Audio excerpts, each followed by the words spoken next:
प्यारे अधिवक्ता साथियों, सभी को हमारा प्यार भरा नमस्कार।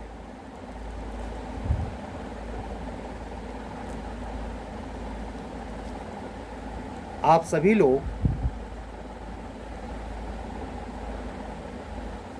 जिस गति से जिन चीज़ों पर आपको समस्याएं आ रही हैं, प्रारंभिक रूप से जो न्यू कमर स्टूडेंट हैं, आज की वीडियो उनको थोड़ा डेडिकेट करके बोलूँगा।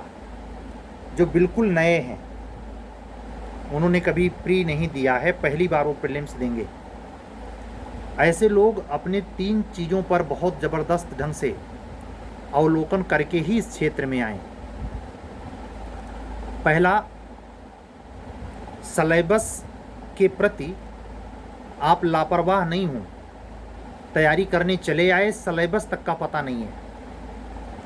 सिलेबस चाहे प्री परीक्षा का हो या मेंस साक्षात्कार की योजना क्या है, उसके लिए आप पूरे प्लान वे में सिलेबस को मार्केट से लाकर उसको अपने अनुसार जिस स्टडी रूम में आप अपना लक्ष्य निर्धारित करके पर डे पढ़ने जाते हैं, उसमें बाकायदे चस्पा करें और प्रारंभिक परीक्षा में ला के साथ साथ पूरे इज्जत के साथ, पूरे गंभीरता के साथ जीएस के खंड वाइज मार्क किए हुए सिलेबस होने चाहिए। एग्जाम्पल के लिए समझाऊं, मान लीजिए आपने इतिहास को ही उठाया है जीएस में, तो जितने ईमानदार आप चैप्टर वाइज बीएनएस और बीएनडबलएस में हैं, उतने ही ईमानदार इतिहास में, प्राचीन इतिहास में, प्राग ऐतिहासिक काल से लेकर और साउथ इंडिया तक जो मोहम्मद बिन कासिम का आक्रमण होता है वहाँ तक चैप्टर वाइज कोई भी हिस्ट्री की बुक होगी जो प्रमाणिक रूप से आप पढ़ते हैं, वो होगी, उसको चैप्टर वाइज डील करें। और आप यह मान के चलें कि जब तक समग्र अध्ययन हम हिस्ट्री का नहीं करेंगे, हमें नंबर नहीं आएगा। कुछ क्या अधिकतर अधिवक्ता साथियों को हमने पाया कि जो ये साल्व पेपर चल रहा है, नाम समझ गए होंगे आप लोग, नाम नहीं लूँगा, उस साल्व पेपर को लाकर उसमें दी गई व्याख्या के आधार पर आप ये सोचते हैं कि आपके 75% नंबर जीएस में आ जाएं। नहीं आएंगे। जैसे आपके लॉ में आपका बेसिक बुक, आपकी बेयर एक्ट और बुक्स है, खास करके क्रिमिनोलॉजी में वर्तमान में तो बेयर एक्ट ही है। मान लीजिए कॉन्स्टिट्यूशन में, माइनर लॉ में, लैंड लॉ में, पुराने यूपी जडे में बुक थी, लेकिन नई जो आप रेवेन्यू कोड पढ़ रहे हैं, 2006 नियमावली पढ़ रहे हैं, 16 वाली रेगुलेशन, यूपी रेवेन्यू कोड, ये सब ओनली टोटली बेयर एक्ट है। और बेयर एक्ट में जो आप कभी गंभीर तो हों, जितना दिया है, चाहे एचजेएस हो, जूनियर डिवीजन हो, हाँ 2-3 लॉ में गुंजाइश थोड़ी डिफर होती है, लेकिन मुझे अब यह समझ में रियलाइज होता है करीब 10 साल खपने के बाद कि अगर ईमानदारी से बेयर एक्ट में ही नोट्स बना दिया जाए तो हमें किताबों का जमावड़ा लगाने की ज़रूरत नहीं है, न प्री लेवल पर न मेंस लेवल पर। प्री लेवल पर आप साल्व का उपयोग कर सकते हैं, ऐसे साल्व का जो इन 3 लॉ के इतर हो, यानी बीएनएस के जगह पे सीआर में आईपीसी, ये पेपर नहीं, ये जो बदल गए हैं इनको छोड़कर बाकी पेपर। हिंदू मुस्लिम लॉ तो नहीं चेंज हुआ है, जब तक समान नागरिक संहिता लागू नहीं होती तो हिंदू मुस्लिम लॉ चलेगा। इसके जो भी साल्व आपको उपलब्ध हों व्याख्या वाले, यानी एक्सप्लेनेशन उसमें इंक्लूडेड हो, तो गलतियां कम होंगी या गलतियां पकड़ लेंगे। ऐसे साल्व पेपर के आधार पर आप अपने स्टडी को इतना सेल्फ क्रिएटेड नोट्स में कन्वर्ट कर दें कि जब आप एग्जाम आए तो आप पत्रिका, साल्व पेपर, ये सब बकवास ना पढ़ें, अपना सेल्फ क्रिएटेड नोट्स पढ़ें। ऐसा जो करता है वो सिंपल जोन का नंबर लेके नहीं आता, वही लड़का है कि 450 के पूर्णांक में जो यूपी जुडिशरी का प्रीलिम्स का अंक विभाजन है, नंबर डिस्ट्रीब्यूशन, उसमें 300 के ऊपर निकल जाता है। जो आपको लमसम मेरिट 280, 30, 280, 285 चाहिए, उससे भी बेटर वो निकल ही जाएगा। क्यों? क्योंकि उसने जीएस पर भी ईमानदारी से काम किया, उतने ही इज्जत के साथ, उतने ही गंभीरता के साथ जितना अपने वो लॉ के प्रति है। अधिकतर नए बच्चे लॉ के तकनीकी पक्ष में बेयर एक्ट पढ़ने में अक्षम होते हैं, उनको ऐसे लैंग्वेज पढ़ने की आदत होती नहीं है। मैं तो कहता हूं जीएस के सेक्टर में इंक्लूडेड प्रत्यक्ष रूप से राज्य व्यवस्था भारतीय संविधान का सीधा प्रत्यक्ष रूप है, लेकिन जो सिविल की तैयारी कर रहा है उसे भी अगर आप बेयर एक्ट दे दीजिए, चाहे वो इंग्लिश मीडियम का स्टूडेंट हो चाहे हिंदी, उसका अन्वय नहीं कर पाएगा। उसके मीनिंग्स जो लय में चाहिए वो मीनिंगफुल चीज़ें निकाल नहीं पाएगा पहली बार जब न्यू कमर है। इसका अर्थ क्या हुआ, उसका नतीजा क्या निकला?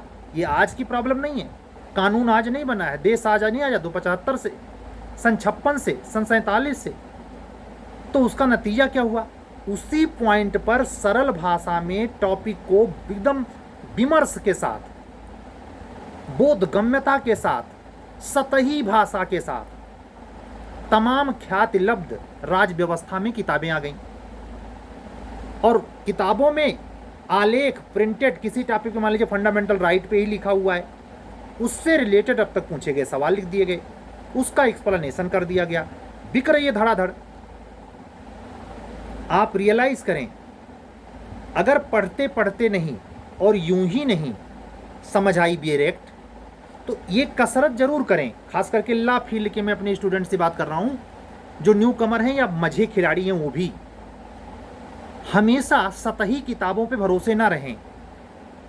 वो चीज़ें जो सतह में लिखी गई हैं सरल भाषा में, ये कोशिश करें उसको टैली करें अपने बेयर एक्ट से, और खुद समझने का प्रयास करें कि आखिर इस आर्टिकल का अर्थ कैसे ये हुआ।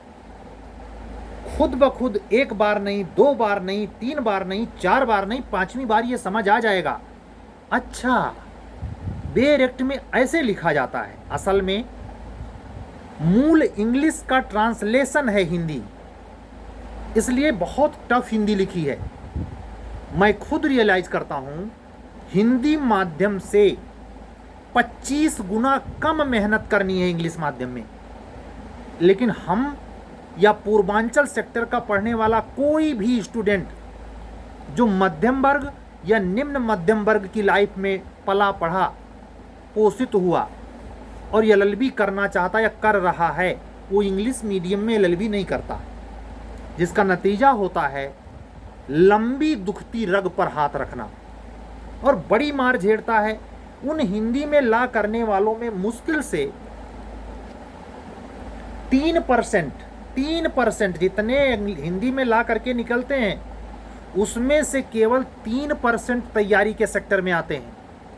97% लॉ करने के बाद बीएड करते हैं, बीटीसी करते हैं, मास्टर डिग्री लेते हैं, एमए करते हैं, मतलब वो कर्म करते हैं जो आप सोच नहीं सकते। ये भी हो सकता है कि हिंदी माध्यम से वो एलएलएम भी हो, फिर भी वो ये सब कर रहा होता है। क्यों? क्योंकि उसका आधार बालू की भींत पर होता है। बालू की भींत का अर्थ वही, न तो वो सोर्सेज के साथ पढ़ाई किया, न पढ़ते समय एकेडमिक रूप से उसको अच्छे प्रोफेसर मिले, अच्छे मिले भी तो ये पढ़ने नहीं गया, किसी प्रकार से जुगाड़ तुगाड़ से इसने नंबर ले लिए, इसके पास मार्कशीट अच्छे परसेंटेज की है, लेकिन बेयर एक्ट ये और criminal law, minor law, local law को छोड़ दो, ये सिंपली राज व्यवस्था यानी कॉन्स्टिट्यूशन की भी बेयर एक्ट नहीं समझता। मैं जो कह रहा हूं इससे आप सहमत होंगे। आज की वीडियो नए स्टूडेंट पे केंद्रित है, तो अगर इन सब रुग्णताओं से आप शिकार हैं, ग्रसित हैं, वहम में जी रहे हैं, तो आप किसको मेंटेन कर रहे हैं, किन लोगों को दिखाते हैं कि आप वकील हैं? यूपी स्टेट बार या किसी भी स्टेट बार में रजिस्ट्रेशन करवा लेने मात्र से, काला कोट पहन लेने मात्र से, फर्जी ढंग से रिश्वत देकर एपीओ बन जाने मात्र से, गलत ढंग से जुडिशरी में एडीजे या जूनियर डिवीजन का अफसर बन जाने से, घसेंगे, रगड़ेंगे, रगड़ रगड़ के चलेंगे, आपको वकील, पेशकार, फटेहाल वकील जिसकी घर में वैल्यू नहीं है, वो आके आपको लतिया के जाएगा बातों से, तर्कों से। आप किंग कर्तव्य विमूढ़, जड़वत, अपने आदत के बसीभूत, रिश्वतखोरी से प्राप्त पद, या आप अगर ला जानते ही नहीं, केवल सामान्य प्रोसेस को इस्तेमाल करके आपने AIBE का एग्जाम भी गलत ढंग से पास किया है, और उसके बाद प्रैक्टिस के नाम पर आप काला कोट पहन के वकील के नाम पर आया राम गया राम है, आपको भी केस मिलने लगेंगे। आप छोटे मोटे केस में जीत हार करवा लेंगे, जमानत भी आपको मिलने लगी। जैसे जेऊ वैसे तेऊ, जैसे आप हैं वैसे वो मजिस्ट्रेटो बैठा है जो आया है नया नया। जब ये जोड़ी मिलती है तो बिन बात के बेल हो जाती है, और जहां बेल हो जानी चाहिए वो फाइल घंटों, महीनों, वर्षों लटकी रहती है। ये विसंगति, ये हानिप्रद स्थिति क्यों क्रिएट होती है? क्यों? कि हम पढ़ना नहीं चाहते। फर्जी का वकील, नॉलेज नहीं, मैं कह रहा हूं कि सिंपल राज व्यवस्था की भी एक्ट नहीं समझ सकता वो, तब वो एमए करता है, तब वो बीएड करता है, और पता नहीं क्या क्या करता है। ऐसे लोगों का भरमार पिछले 70 साल में इतना ज्यादा वकालत पेशे में हुआ, राजनीति में जाने का अस्त्र अपराधियों ने ढूंढ लिया। वो बिहार का जो एक था जिसको लालू यादव का संरक्षण भी मिला था, मैं नाम नहीं लूंगा, वो राजनीति में टिके रहने के लिए LLB किया। गुंडागर्दी, मवाली, बदमाश, छिनैत, लकैत, मतलब सोसाइटी में जाइए क्या छवि बनी है पिछले 70 सालों में। वो तो सुप्रीम कोर्ट की बलिहारी है कि इस साल थोड़ा टाइट किया है, तो BCCI जो कह रहा है मुझे भरोसा नहीं, कोई ना कोई जुगाड़ निकाल ही लेंगे सब। हम बात कर रहे हैं नए रूप से पढ़ने की। अगर आपका मनोयोग ऐसा नहीं है, आप चालाकी से चीजें करना चाहते हैं तो करें, उसके परिणाम से आप भुगतेंगे। लेकिन अगर कंपटीशन के सपने हैं तो ये जो मैंने 5 मिनट के पहले जितनी बातें बोली, लगभग 8-10 मिनट, उसको बड़े कंठस्थ माइंड को में रख के अपनी तैयारी को गति दें। अगर स्टार्ट पहली सेमेस्टर में आप एडमिशन लिए हैं तो उतनी ईमानदारी से, और हाँ, बेयर एक्ट की प्रमाणिकता तो है, लेकिन हिंदू लॉ हुआ, जो माइनर लॉ के सारे पेपर हैं, ईजमेंट हुआ, हिंदी इंग्लिश वर्जन CPC हुई, इसकी किताबें भी उपलब्ध हैं और बहुत प्रमाणिक हैं। उन प्रमाणिक किताबों तक पहुँचें, किसी कोचिंग वाले के कहने में, कोचिंग वाले की अपनी किताब बेचने के चक्कर के गिरफ्त में ना आए, तब आप लॉ में एक स्तर अपना पाएंगे। आज की वीडियो में हमने ये कोशिश की कि आप जो नए स्टूडेंट हैं वो कैसे भटकने से बच सकते हैं, कैसे ये स्थिति क्रिएट कर सकते हैं स्वयं से कि आप जब लॉ करके निकलें, चाहे 3 साल की LLB कर रहे हों, स्नातक के बाद वाली, या इंटरमीडिएट के बाद वाली 5 साल की लॉ ऑनर्स, दोनों में से किसी प्रोसेस में आप हों, लेकिन अगर इस तरीके का इस्तेमाल करेंगे तो मुझे पूरा यकीन है एकेडमिक एग्ज़ाम कंप्लीट होते होते, आपने देखा माननीय CGI ने व्यवस्था दी कि जो लॉ फाइनल सेमेस्टर में है, जिसका रिजल्ट अवेटेड है, वह भी AIBE का एग्ज़ाम देगा। समझ रहे हैं? ये बड़ी महत्वपूर्ण उपलब्धि है। आपका 1 साल का समय, 6 महीने से ऊपर का 1 साल का, 1 सत्र का समय बचा। धन्यवाद दीजिए सुप्रीम कोर्ट को, उसने आपकी स्टेट बार में रजिस्ट्रेशन की फीस 2.5 गुना 3 गुना कम कर दी। हम तो कह सकते हैं 18 गुना कम कर दी, क्योंकि 18,000 के आसपास पड़ता था और अब 1,000 भी नहीं देना है। ये बहुत बड़ी बात है, अगर देखा जाए तो बहुत बड़ी बात है। लेकिन उसके साथ साथ बीसीसीआई जो शर्त लगाई है कि कैसे क्रिमिनल एरिया का व्यक्ति वकालत ना करने पाए, उन सब चीज़ों में अब गहराई से परीक्षण होगा। तो इन सब चीज़ों पर अमल रखिए और अगर कंपटीशन में आ रहे हैं तो इन चीज़ों पर सावधानियां बरतिए, अन्यथा लंबे समय तक तो वैसे भी आप नहीं टिकेंगे अगर लापरवाह हैं। कंपटीशन सबके बस की बात नहीं है। और अगर कहीं सड़ी गली कोचिंग, आपका जो neat and clean mind setup है उसमें अगर सड़ी गली कोचिंग आपके मत्थे पड़ गई सस्तुआ के चक्कर में, तो आपके दिमाग पर जब अगर पहले खरपतवार उग आया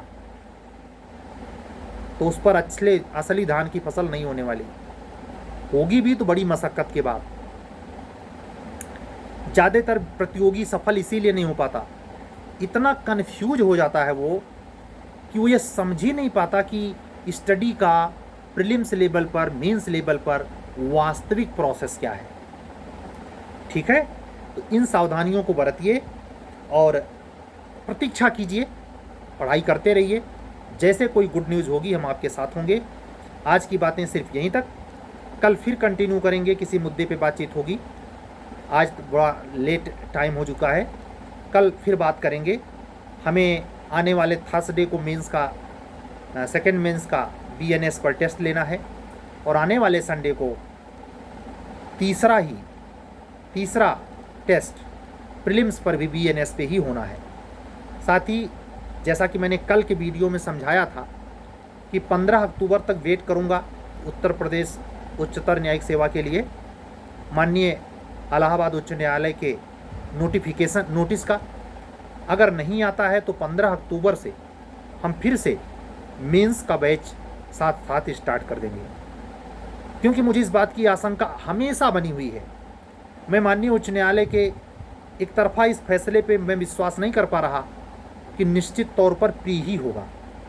कह पाना मुश्किल, बहुत सारे लोग मिलेंगे, हमको भी मिलते हैं, विश्वास दिलाते हैं सर प्री तो होगा ही, लेकिन मुझे मेरे गले के नीचे उतरता नहीं। देखते हैं, वक्त तो सब साफ कर देगा। तो आप सभी साथी जो हमारे किसी सीरीज में प्री मेंस की सीरीज या क्लासेस से जुड़े हैं वो अपना समय बचाएं, पढ़ें। अगर कोई प्रॉब्लम होती हो तो व्हाट्सअप मैसेज कर दें, तुरंत अगर जवाब नहीं दे पाऊँगा तो जिस दिन जिस समय में पहुँचा आपके व्हाट्सअप चैनल पर मैं आपको जवाब बाई ऑडियो, ज़रूरी हुआ तो कॉल करके ज़रूर आप तक पहुँचाऊँगा। अकेले सारे वर्क करना और उसको सही परिणति तक पहुँचाना आसान नहीं है, लेकिन ये वैकेंसी जिसमें हायर जुडिशरी का एग्ज़ाम होना है, चाहे प्री हो या ना हो, उस एग्ज़ाम में मैं खुद अभ्यर्थी हूँ, कोशिश हमारी भी है। इतनी व्यस्तता है, समय बिल्कुल मिल नहीं पाता। उसी व्यस्तता के चलते वो मूल कारण है जिसकी वजह से हम वह मंच आपको नहीं दे पा रहे हैं, मैं स्वीकार करता हूँ, जिसकी आप हमसे अपेक्षा करते हैं। जैसे डिजिटल बोर्ड पे क्लासेस, लाइव क्लासेस और ऐसी क्लासेस जिसके लिए आप कभी भी एडमिशन ले लें, ऑफलाइन क्लासेस, इन सब के बारे में एक प्लान्ड वे में बड़े स्तर पर काम करने की ज़रूरत महसूस होती है मुझे। आपकी अपेक्षा मात्र ऐसी है ऐसा नहीं है, मैं खुद महसूस करता हूँ, लेकिन हमारी मुश्किल यही है कि अगर इधर मैं बढ़ा तो फिर ये हाथ से छूटा। आप समझ सकते हैं, आपका भी कैरियर है, तो हमारे कैरियर के संदर्भ में भी इतना तो महसूस कर सकते हैं कि ये बात इंपॉर्टेंस है। आपका गाड़ी नहीं रुकेगी, आपके गाइडेंस में कोई कमी नहीं आने दूंगा जब तक शरीर में शक्ति है, सामर्थ्य है और ये अवसर है। इसमें आप भी थोड़ा सहयोग करें और हम अपने तरफ से परमात्मा से प्रार्थना करते हैं कि हमें स्वस्थ रखे, आप लोगों को भी स्वस्थ रखे, जिससे अधिकतम मैक्सिमम ट्राई करें और मैक्सिमम करके आपको बेहतर दे पाएँ। ठीक है, कल फिर मिलेंगे। सभी अधिवक्ता साथियों और बंधुओं बहनों से एक विनम्र अपील यह भी है कि आप जब हमें कॉल करें तो इस बात का ध्यान रखें कि आपका मनोयोग हो। मैं यहाँ से अर्ज यह नहीं लगाता कि हर कोई कॉल ही करे, आप कॉल तभी करें जब ये सुनिश्चित हो जाए कि मुझे जुड़ना ही है। समय खाने के लिए आप फ़ोन न करें। और मैं एक सख्त वार्निंग दे रहा हूँ, हमारे व्हाट्सएप मैसेज पर केवल मुझसे सूचना पाने के लिए फ़ोन या मैसेज ना करें, अन्यथा हम आपको ब्लॉक कर देंगे। और अगर आप इत्तेफाक से हमारे ग्रुप में होंगे तो हम रिमूव भी कर देंगे। हम सूचना सेंटर नहीं है, ये ध्यान रहे। आप जितना होशियार हैं, जितने बुद्धि से ये कलाबाजी सीखते हैं और सूचनाओं का लाभ प्राप्त करते हैं, वो सब मैं समझता हूँ, लेकिन एक लिमिट है, वो लिमिट क्रॉस होने से बचेंगे। सभी को मैं कह रहा हूँ, जो बच्चे हमारे किसी भी कार्यक्रम से आज के 2 साल पहले, बीच में, अभी 4 दिन पहले, आज की डेट पे जुड़े हैं, उनके लिए यह शर्त लागू नहीं होती। जो जुड़ा ही नहीं है वो ये हक नहीं रखता कि हमको बार बार फ़ोन करके या मैसेज करके सूचना ले, कभी नहीं, नेवर। चलते हैं, कल फिर मिलेंगे। तब तक के लिए सभी अधिवक्ता साथियों, बंधुओं और बहनों को जय जय सिया राम, शुभ रात्रि, सत्यमेव जयते। अगर आप हमारे चैनल पर नए हैं तो चैनल को सब्सक्राइब करें, लाइक करें, सीरियस कैंडिडेट तक पहुंचाएं। हमसे जुड़ने के लिए हमारा व्हाट्सअप नंबर ध्यान से सुने, 7705090393। चलते हैं, सत्यमेव जयते।